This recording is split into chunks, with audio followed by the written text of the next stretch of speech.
नमस्कार. पत्रकार हेमंत सुशीला श्रीराम जोशी. पुढला मुख्यमंत्री कोण त्यावर काँग्रेस वगळता कुठल्याही पक्षात अजिबात स्पर्धा नाही. म्हणजे समजा मुख्यमंत्रीपद अजित पवारांच्या राष्ट्रवादीकडे चालून आलं तर होणार कोण? अजितदादांशिवाय आहे कोण? तीच अवस्था त्या उद्धव सेनेची. समजा त्यांच्या वाट्याला आलं तर उद्धवजींशिवाय दुसरा पर्याय नसेल. किंवा हीच अवस्था शरद पवारांच्या राष्ट्रवादीची. शरद पवारांना एकदा डोळे भरून आपली लेक मुख्यमंत्री झालेली बघायचं आहे. त्यासाठी आणखी 50 वर्ष जगण्याची त्यांची तयारी आहे. पण काही झालं तरी माझ्या लेकीला मुख्यमंत्री करायचं ही शपथ त्यांनी मनोमन घेतलेली आहे. तिकडे त्या एकनाथ यांच्या शिवसेनेमध्ये थोडीफार स्पर्धा आहे त्या उदय सामंत यांची. कारण एकनाथ शिंदे यांच्या शिवसेनेत ज्या एका अनाहूत शक्तीचा प्रभाव आहे किंवा जी शक्ती त्यांच्या पाठीशी उभी आहे त्या शक्तीतर्फे पुढला मुख्यमंत्री म्हणून उदय सामंत यांचं नाव नक्की विचारात घेतलं जाईल. त्यामुळे तेथे फार तर 2 पर्याय. त्यानंतर मुख्यमंत्री होण्याची दाट शक्यता अर्थात भारतीय जनता पक्षाची. आणि तेथे तर आधीपासून ठरलं आहे पहिले 2.5 वर्ष देवेंद्र फडणवीसांना मुख्यमंत्री करायचं आणि त्यानंतर ते दिल्लीत निघून जातील. मात्र तीव्र स्पर्धा, आपापसातले हेवेदेवे त्या तीव्र स्पर्धेसाठी आहेत फक्त आणि फक्त काँग्रेसमध्ये.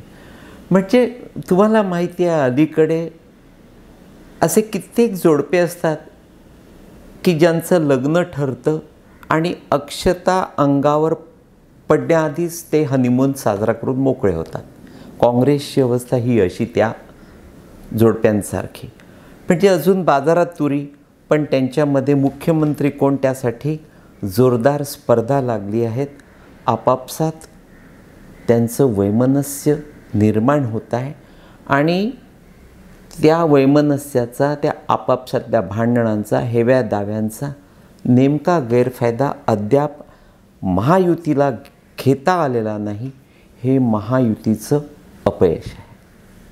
प्रणिती शिंदे, सुशीलकुमार शिंदे किंवा पृथ्वीराज चव्हाण, माणिकराव ठाकरे, नाना पटोले, सुनील केदार, वर्षा गायकवाड, यशोमती ठाकूर, बाळासाहेब थोरात, सतेज पाटील, विश्वजित कदम, त्यानंतर अविनाश पांडे, त्यानंतर नाना पटोले, माणिकराव ठाकरे, विजय वडेट्टीवार, भाई जगताप, बाळासाहेब थोरात, सुनील केदार, वर्षा गायकवाड, मुकुल वासनिक किंवा पृथ्वीराज चव्हाण पद्धतीचे असे कितीतरी त्या काँग्रेसमध्ये प्रभावी नेते आहेत की ज्यांची आपापसात मुख्यमंत्री होण्यासाठी तीव्र स्पर्धा आहे. आतापासून ते सारे त्या दृष्टीनं स्वप्न बघू लागलेले आहेत. पण काँग्रेसचं मी अगदी सुरुवातीपासून बघितलं, काँग्रेस श्रेष्ठींचं हे एखाद्या चावट चालू तरुणासारखं असतं. म्हणजे अमुक एखादा तरुण एकाच वेळी अनेक तरुणींचे पटापट मुके घेतो, त्यातल्या कित्येक मुलींना करकचून डोळे मारतो आणि लग्न मात्र भलत्याच तरुणीशी करून मोकळा होतो. काँग्रेसचं तेच आहे. म्हणजे त्यांच्यात जेव्हा मुख्यमंत्री म्हणून एखाद्याला निवडण्याची वेळ येते तेव्हा आपापसात स्पर्धा सुरू होते.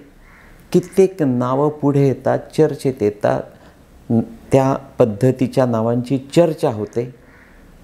पण शेवटी हे श्रेष्ठी कुठलं तरी ध्यान समोर आणतात आणि जे स्पर्धेत असतात ते त्या रामराव आदिकांसारखे अतृप्त इच्छेने वर जातात किंवा विलासराव सुशीलकुमार पद्धतीनं मेरा नंबर कब आएगा हे सतत श्रेष्ठींना विचारत बसतात.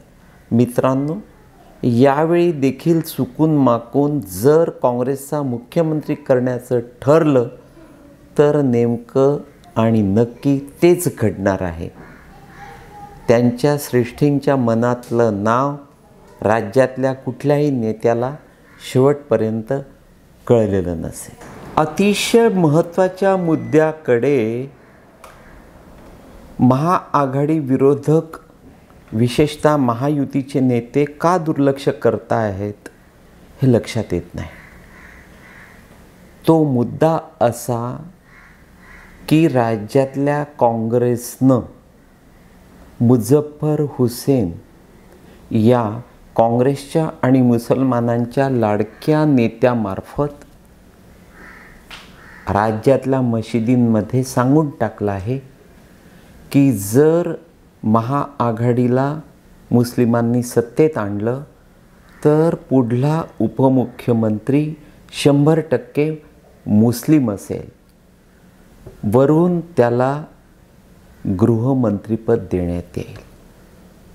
आणि या त्यांच्या आमिषाला बळी पडून जर मुसलमानांनी मतदान काँग्रेसला केलं तर राज्यातले समस्त हिंदू आणि महायुती दोघांनाही या काँग्रेसच्या भूमिकेचा अतोनात त्रास होणार आहे हे नक्की.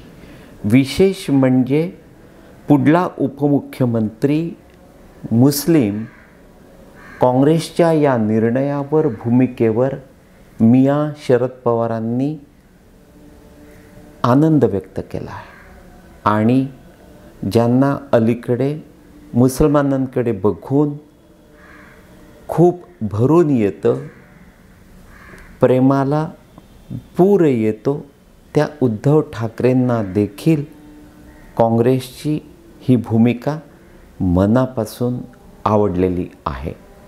अर्थात हिंदूंनी मात्र या निवडणुकीला, येणाऱ्या विधानसभा निवडणुकीला सावध राहून मतदान करण्याची नक्कीच गरज आहे. काँग्रेसपासून दूर राहणारा आपल्या या राज्यामध्ये मुस्लिमांचा एक गट नक्की आहे, ज्याचं नेतृत्व MIM पद्धतीनं केलं जातं.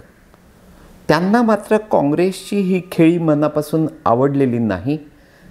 ते या निवडणुकीमध्ये काँग्रेसपासून अलिप्त आहेत. त्याचा फायदा नक्कीच महायुतीला होऊ शकतो. दुसरा महत्त्वाचा भाग त्या वंचितचा. वंचितच्या बाबतीमध्ये कायम असं घडत आलं आहे की अमुक एखादं जोडपं लग्नानंतर देखील कित्येक वर्ष हनीमून साजरा करत नाही. त्यांचं ते तसंच झालेलं आहे. वास्तविक आपल्या या राज्यामध्ये वंचितची ताकद, प्रभाव मोठा आहे. काही भागात त्यांचं वर्चस्व आहे. पण रामदास आठवले पद्धतीनं अगदी 1-2 अपवाद वगळता त्यांना कधी सत्तेत बसता आलं नाही, सत्ता मिळवता आली नाही, सत्तेत स्थान मिळालं नाही. ती त्यांची नाराजी आहे किंवा अस्वस्थता आहे. पण यावेळी मात्र माझी माहिती अशी की बहुतेक ठिकाणी महायुती आणि वंचित मैत्रीपूर्ण लढती असते आणि विधानसभा निकालानंतर वंचितला घेऊन पुढलं सरकार सत्तेत आणण्याचं महायुतीनं नक्की केलं आहे. त्याला अर्थात रामदास आठवलेंनी विरोध केला होता, पण त्यांच्या विरोधाला वाटण्याच्या अक्षता लावण्यात आला. प्रकाश आंबेडकर यांनी यावेळी मात्र संधीचं सोनं करून घ्यावं. आणखी एक महत्त्वाचा मुद्दा त्या एकनाथ शिंदेंना सुखावणारा, म्हणजे हा मुद्दा तुम्हाला सांगितल्यानंतर आणि त्यांनी ऐकल्यानंतर ते आनंदानं सभोवताली गोल गोल गिरक्या घेतील. सिनेमातल्या धर्मेंद्र सारखे या दिवसात एकनाथ शिंदे कुत्ते कमीने मैं तेरा खून पी जाऊंगा पद्धतीचे डायलॉग बाळापूरच्या त्या नितीन देशमुखांना सुनावू शकतात. तुम्हाला माहिती आहे की हेच ते विद्यमान आमदार नितीन देशमुख जेव्हा एकनाथ शिंदेंसह सुरतेला पळाले त्यानंतर ते लगेच बायकोची आठवण येते म्हणून हंबरडा फोडत माघारी परतले. त्यातून अर्थात त्यांचं नुकसान झालं. एकनाथ शिंदे त्यांना मंत्री करणार होते. ते मोठे झाले असते पण त्यांनी ही संधी गमावली आणि ते पुन्हा त्या उद्धव ठाकरे यांना बिलगले. नुकसान कवडीचंही एकनाथ शिंदे यांचं झालं नाही पण याच नितीन देशमुख यांना राजकीय जीवनातून आमदारकीतून घालवण्याचे फार मोठी संधी यावेळी शिंदे यांना चालून आलेली आहे. विदर्भातला अकोला जिल्हा, या अकोला जिल्ह्यातला बाळापूर विधानसभा मतदारसंघ नितीन देशमुखांचा. बाळापूर शहराचा नगराध्यक्ष किंवा स्थानिक नगरपालिका सतत गेली 55 वर्षे एका मुस्लिम कुटुंबाकडे आहे आणि त्या नेत्याचं नाव आहे नतीकोद्दीन खतीब. हा नेता आजतागायत सतत काँग्रेसबरोबर असायचा. संपूर्ण जिल्ह्यात त्याच्या नावाचा दबदबा आहे. मुस्लिम मतदारांमध्ये एक छान वलय आहे, त्याला नाव आहे, रिस्पेक्ट आहे. त्यामुळे अकोला जिल्ह्यातल्या मुस्लिम मतदारांचा काँग्रेसकडे येण्याचा कल या नतीकोद्दीन खतीबमुळे कायम वाढलेला असायचा. पण काँग्रेसनं त्यांना कधीही आमदारकी दिली नाही. त्यामुळे ते वैतागले आणि एवढा जुना संबंध त्यांनी तोडून अगदी अलीकडे हे खतीब थेट वंचितमध्ये दाखल झाले. मित्रांनो, अकोला जिल्ह्यामध्ये अगदी सुरुवातीपासून ज्या पद्धतीनं खतीब यांची मुस्लिम मतदारांमध्ये लोकप्रियता आहे, आता त्यांच्या सोबतीला प्रकाश आंबेडकर आले आहेत. प्रकाश आंबेडकर आणि खतीब या दोघांकडे बाळापूर विधानसभा मतदारसंघामध्ये तब्बल 1 लक्ष मुस्लिम आणि दलित मतदान आहे आणि वंचितनं अगदी सुरुवातीलाच खतीब यांना वंचिततर्फे विधानसभेला उमेदवारी जाहीर केलेली आहे. नितीन देशमुख यांच्या विरोधात ही तगडी निवडणूक रंगणार आहे. आता फक्त एकनाथ शिंदे यांना एकच करायचं आहे, त्या नितीन देशमुखांच्या विरोधात एखादा प्रभावी हिंदू उमेदवार त्यांना द्यायचा आहे. मित्रांनो, त्यातून नितीन देशमुखांची मतं नक्कीच विरोधात जातील आणि त्याचा फायदा वंचितला होईल. वंचितचे खतीब 100% निवडून येणार आहेत. थोडक्यात काय तर या एकनाथ शिंदे यांना त्यांच्या अपमानाचा बदला अगदी सहज घेणे शक्य झालं आहे. तूर्त एवढंच मित्रांनो. नमस्कार.